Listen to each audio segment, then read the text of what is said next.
Hey guys, welcome to GNS கேவல். நாங்கள் போன ஆலந்தூரில் இருக்க முனீஸ்வரன் கோயிலில் ஃப்ரண்ட்லேயே இந்த சாய்பாபாவோட கோயிலும் இருக்குங்க. நான் இது மாதிரி ஒரு கோயிலை பார்த்ததில்ல.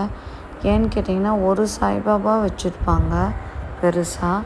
ஆனால் இங்கே 2 சாய்பாபா வச்சுருக்காங்க. ரெண்டுமே ரொம்ப பெருசாகவும் ரொம்ப ரொம்ப அழகாகவும் இருக்காங்க.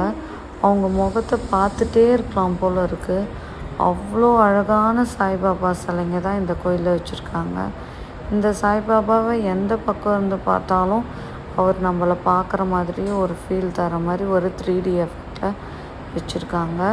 ஸோ அது மட்டும் இல்லைங்க, சாய்பாபாவுக்கு பூலேயே ட்ரெஸ் போட்டிருக்காங்க. மல்லிப்பூலேயே அவரோட ட்ரெஸ்ஸு போட்டு ஃபுல்லாக அந்த மண்டபமே மல்லிப்பூவில் டெக்கரேட் பண்ணி வச்சுருக்காங்க. ரொம்ப ரொம்ப அழகாக இருந்தது.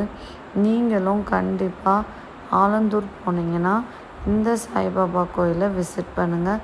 ரயில்வே ஸ்டேஷன் பக்கத்துலேயே முனீஸ்வரன் கோயில் உள்ளேயே தான் இந்த சாய்பாபா கோயிலும் இருக்குது. அது மட்டும் இல்லைங்க, இவ்வளோ சின்ன கோயில் தான். ஆனால் இங்கே எவ்ரிடே மதியானம் அன்னதானத்துக்கு சாப்பாடு ரெடி பண்ணிகிட்ருக்காங்க. ஸோ நீங்களும் கண்டிப்பாக இந்த கோயிலை போய் விசிட் பண்ணுங்கள். உங்களுக்கு என்னோடய வீடியோ பிடிச்சுன்னா லைக் பண்ணுங்கள், ஷேர் பண்ணுங்கள், சப்ஸ்கிரைப் பண்ணுங்கள். தேங்க்யூ ஃபார் வாட்சிங்.